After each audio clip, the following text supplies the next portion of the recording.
Miami has the Dolphins, the greatest football team. We take the ball from goal to goal like no one's ever seen. We're in the air, we're on the ground, we're always in control. And when you say Miami, you're talking Super Bowl, 'cause we're the Miami Dolphins. Miami Dolphins, Miami Dolphins #1. Yes, we're the Miami Dolphins. Miami Dolphins, Miami Dolphins #1. What's going on, guys, and welcome back to episode 3 of Dolphins Live. Now, this has officially been changed to Dolphins Live, as before it was just the Miami Dolphins podcast. So I hope you guys do enjoy it, and I hope you guys are ready for this. This is just a reintroduction into Dolphins Live. I know it's been absent for a while, and I wanted to bring it up and keep going, but it does take a while to record. It does take a while to put together, process, render, all that stuff. It takes a while, and for me to put these out, I like to put them out. I like to go in depth on certain things, and I like them to be a little bit long. This one's going to be a little bit short because it is the return, but these will be coming out every Monday. I just didn't have it come out yesterday due to the fact that I was doing a stream. So because I was streaming, I didn't want to do that, which this will start to be streamed. So every Monday at about 8 o'clock, this will go live on stream. So this will be streamed first at 8 o'clock, and then it'll be posted right after it is done streaming in its entirety. So just so you guys know that, it'll be streamed first. So if you want to catch it when it first happens, when everyone first sees it, it'll be streamed first and then posted right when the stream ends. So let's get into our first topic today, and that is, should Dolphins fans trust the process, or should they just give up? And it's something that I've actually liked to touch on for a while, and I've talked about it in a couple videos, and I've kind of mentioned it a little bit here and there about how, you know, the Dolphins have always been in this constant rebuilding cycle, and we've never really harped and stayed on the fact that we should trust the process, or that we should just do all these things and make things better, and we should just be able to sit there and be like, you know what, maybe we should just trust what our owner is going to do, trust our GM, trust our coach, trust all this stuff.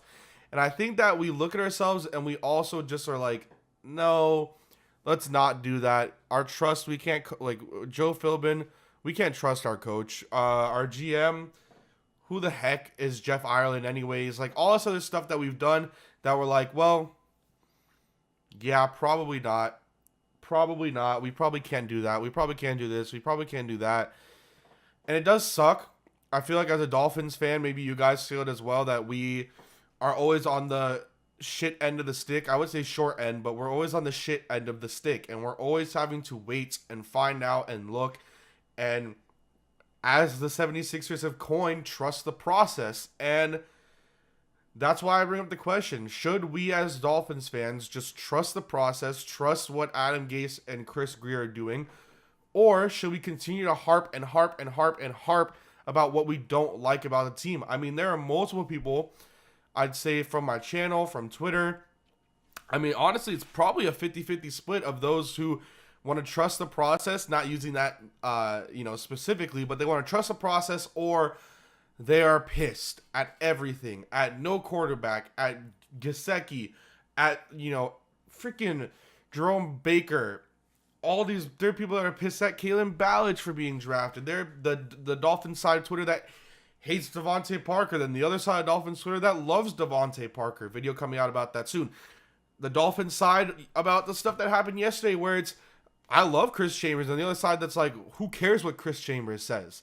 And we're always so split. But it seems like on this thing specifically, it's not 33, 33, 33. It's 50-50. It's either those who are saying, like me, trust the process, trust what we're going to do, trust what we have building for the future, trust what we can find in the future, trust our coach, Adam Gase, had a starting quarterback that he picked out. His starting quarterback, Ryan Tannehill, went 10-6.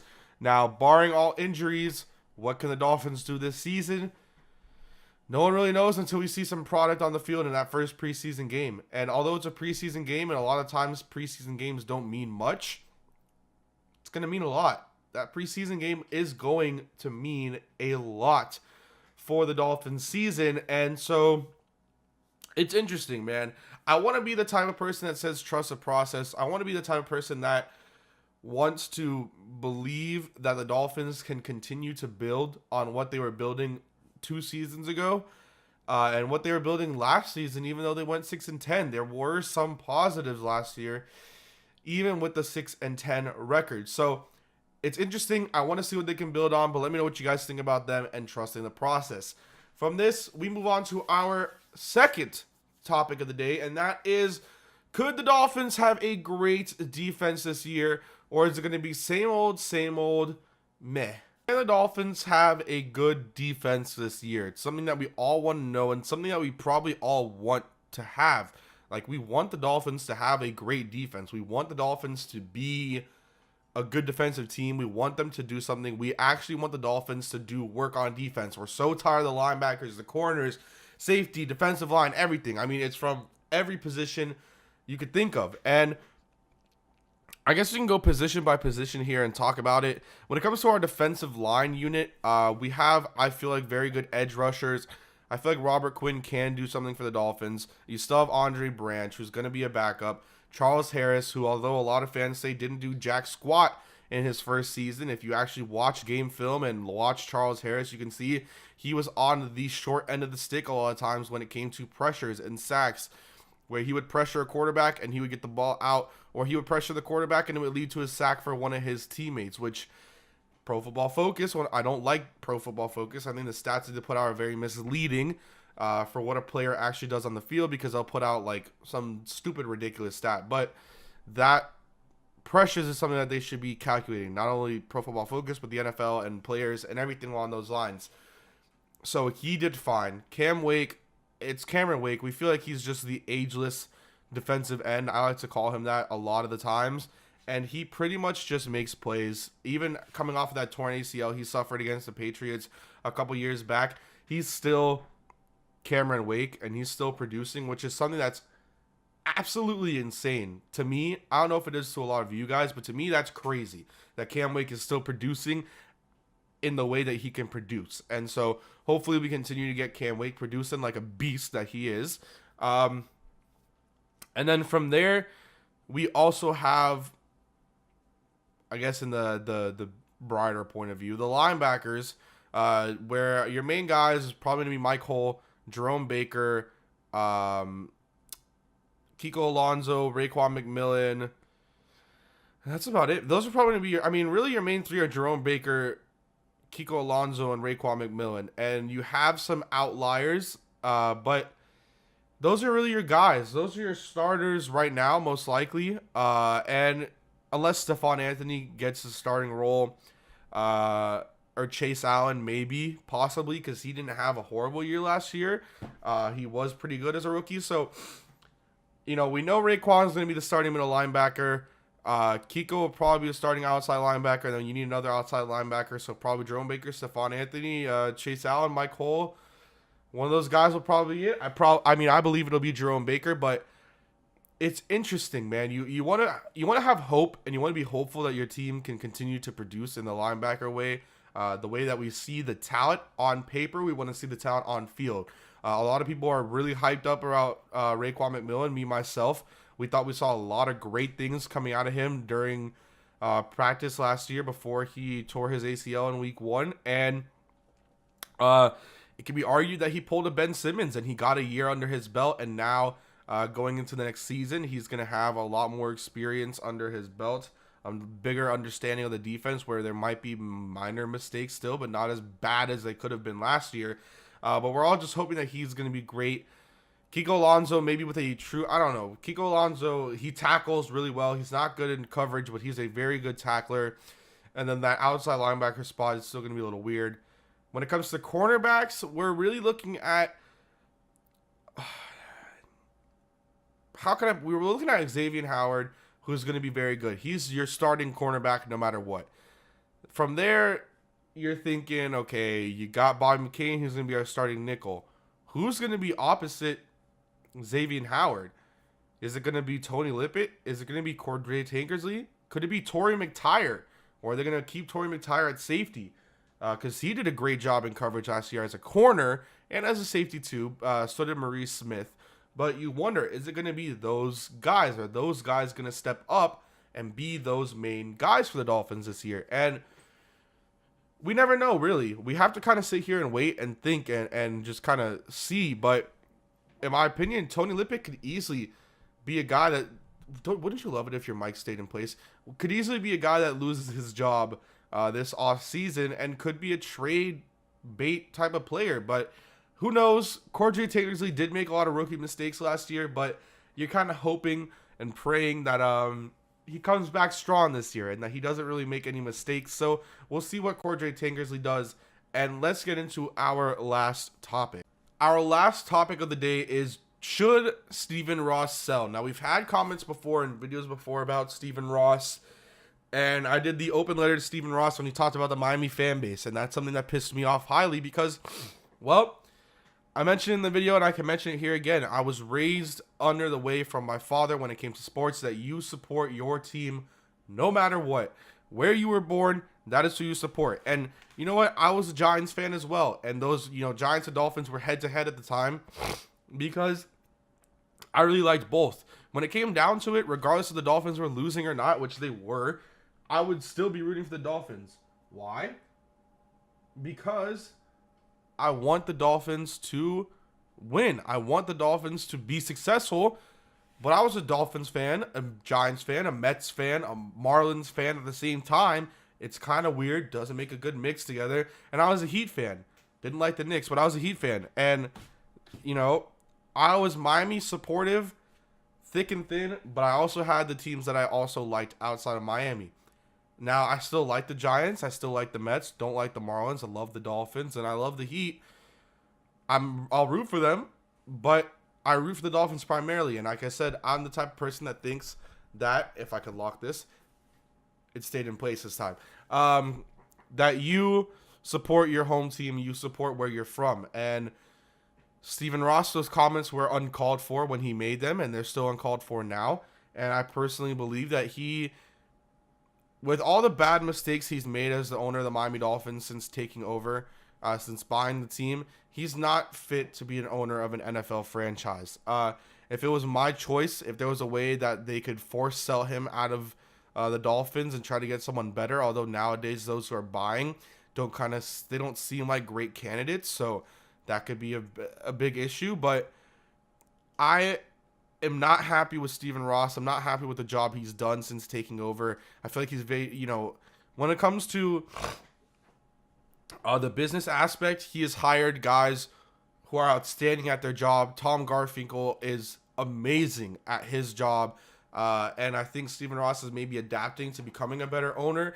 I think he's realized that, you got to give power in certain areas to those who deserve it and not those who don't.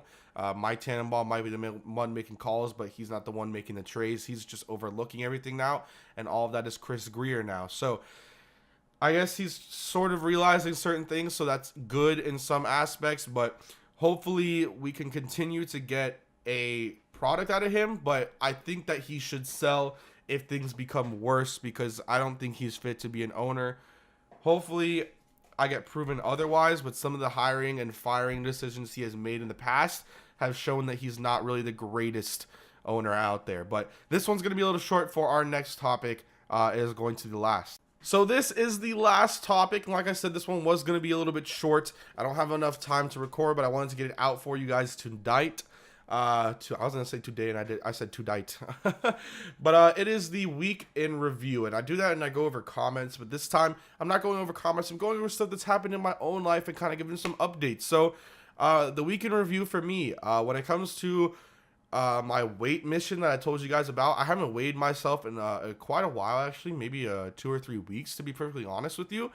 But I've been getting a lot of comments from people saying that I'm losing weight. The last time I actually went to the doctor was about maybe a month ago for something. And that's actually the last time I probably weighed myself. And they told me that I looked a lot skinnier and I looked thinner, which I don't really see. But I was talking to friends who have lost a lot of weight, who were around the same weight that I'm at. And they were saying that once it happens, you'll see it. That people will see it from the outside, but you won't know until it just is a complete transformation. So I guess that's cool. But I've been doing a lot of stuff to kind of... they said I gained 3 pounds from the last time I was there. but I looked like I lost a good amount of weight. So hopefully I gained muscle weight, I guess. But I've done a lot of stuff to kind of adjust my diet, like I said in that video, and I've done a lot of good things. I completely cut out regularly drinking soda. Now I have one here and there, literally only one. Here and there, I had a soda on Sunday because, you know what, I was craving one. I had a can of soda, and that was it. Boom, bada, bing, that's done. And before that, the last time I had one, I had gone to Flanagan's, and I had soda there, but it was literally only one cup of that soda, and a lot of it's filled with ice. But I've cut it out of my regular drinking. Like, you know, a lot of people, especially one of my friends, Reagan, they talk about how when you eat, you always, like, something's just, honestly, nothing's more refreshing than, like, a nice cold Coke when you eat or something like that. And it's just like, oof, man, like, you get some cravings, but you have to hold back. I've gone to drinking iced tea. I still drink a lot of water. I drink water already a lot, but I've started drinking more water than I did before. Like I said, iced tea, certain things like that kind of have replaced soda. When it comes to chips, I'm still having a little bit of an issue with that. I do enjoy eating chips, so I need to start cutting off on that. I successfully made a 3-month bet with my friend Lewis, where both of us didn't lose, and it was 3 months off of fast food. Now, I did end up getting some fast food the other day, just because I was like, you know what, I did this for 3 months, and, you know, I'm really craving some McDonald's fries. So I got some, and that was whatever, but I haven't eaten that since, and that was probably right when it ended, which was Friday. But that was 3 months, so from March to now, which is pretty interesting. Pretty crazy to think about, actually. But I was able to successfully do that. And in terms of me and my health, my mental health as well, I guess you could say, because I was worrying about a lot of stuff before, like I had said, things are just on the up and up, honestly. And I'm very, very proud of myself, very happy. I've been playing a lot of basketball. I've been swimming a lot, and I've really only been doing like kind of maybe like 10 laps when I've been swimming, and it hasn't been that much. So I haven't really felt a difference. But on Saturday, I decided to go and do 50 laps back and forth. So one back and forth counted as one. So I guess it's kind of like 100, but it's really only 50. It's bam, bam, bam is one. So bam, bam, one. Bam, bam, two. Bam, bam, three. So I did 50 of those in about 45 minutes. Maybe it actually might have been 30 or something like that. And I honestly could have done more, but I just was like a little bit tired, obviously. I hadn't really done something like that. And I really felt it. I remember I talked to one of my coworkers who used to do water polo, and she was saying it's the swimmer's muscle. I mean, I'm feeling like a lot of freaking pain right here, like right here, which you can't see in the microphone, but right there as well. But I went really hard, and I felt great afterwards. I just got swimmer's ear, which was a little bit unfortunate. So I've been out of commission trying to get that back and up and running, but it doesn't feel as clogged as it used to. So I might go swimming tomorrow morning if it doesn't rain, and yeah, continue that. As far as the channel, man, I've been streaming a lot recently, and although it's only been like 3 people, some kids from my job that I work at that are just goofballs, and then my what's it called, Kaylor, or IM_C21, who's one of the guys who is always active with me on Twitter and one of the most active people on my channel. He's pretty much in them every time. Mr. Miami 305. So if you guys see me go live, please, or anything at all, just please have notifications on so that you know, have a notification when my videos go out. There are issues with sub boxes all the time, and if you do enjoy my content, I need you to have notifications on for the channel. But you'll get a notification when I go live. And yesterday's stream was great. We streamed for 3.5 hours. We streamed the Madden tournament. Then we streamed UMGs. We went a total of 7-1 on the night in Fortnite. And whether you want to watch Fortnite or not, I'm always put in there. If you want to ask me football questions, Dolphins questions, doesn't matter what it is, I will answer it. All you got to do is ask. So hopefully that goes well again. I will be streaming probably tonight if I have someone to stream with. If not, I'll probably just be big chilling, recording videos. But yeah, just thank you guys so much for the support on the videos. Day 2 of the OTAs that I put up has hit 1,000 views, and just thank you guys so much. Back to the regularly posting, and I'm just happy. Tomorrow's video is really interesting, so I hope you guys will enjoy it. I'll see you guys next time, and as always, peace.